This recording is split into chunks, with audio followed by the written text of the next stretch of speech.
remember one night I was on CQ and we were supposed to keep the fire and the heater going, and we were supposed to keep the oiler room clean.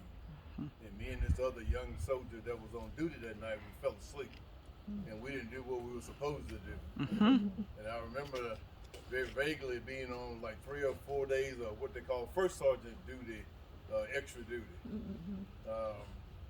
But the one that stand out the most was we were in the field one night, and me and another soldier, being the young private that we were out on guard duty, and we fell asleep. And we were waking the next morning with the light in Korea. It was cold, and someone, the sergeant of the guard, came out and said, "Do you have your weapon?" And we jumped up, and obviously the M60 wasn't there anymore. The first sergeant came out on the OP and took the weapon, but he didn't wake us up. And he took the weapon over to the tent, and he had it sitting right in the middle of the tent so everybody could see it as an example.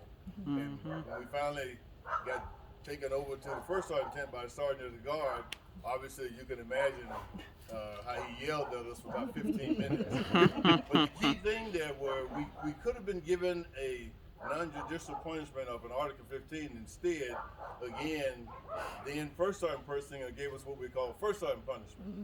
And we had to do first sergeant extra duty for many days. But by doing that, he didn't damage our career. He used a different type of punishment to get our attention.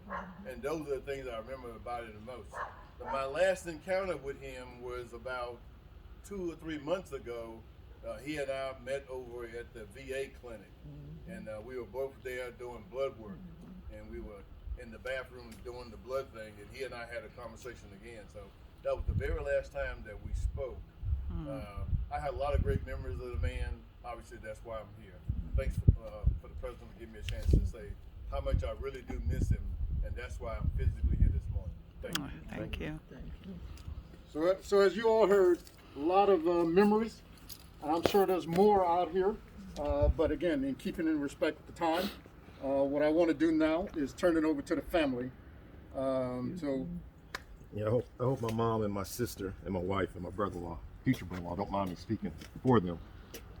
First of all, I want to thank everybody for coming out. We truly, really appreciate this. And second, I want to apologize to everybody here who experienced my father's, I won't say wrath, but his very blunt. He's very blunt, and it takes something to get used to. But trust me, he does that out of love. If he expressed that to you, that means he really loves you. And we love you as a family, because I will say this chapter meant a lot to my father. I mean, wherever when I was in Atlanta, even in Houston, he would always talk about the Buffalo Soldiers, and he even talked about me getting in the Buffalo Soldiers. But I just want y'all to know we appreciate everything that y'all done for my father and for my mom. And we know we'll take care of her, but we know you'll be here to take care of her as well.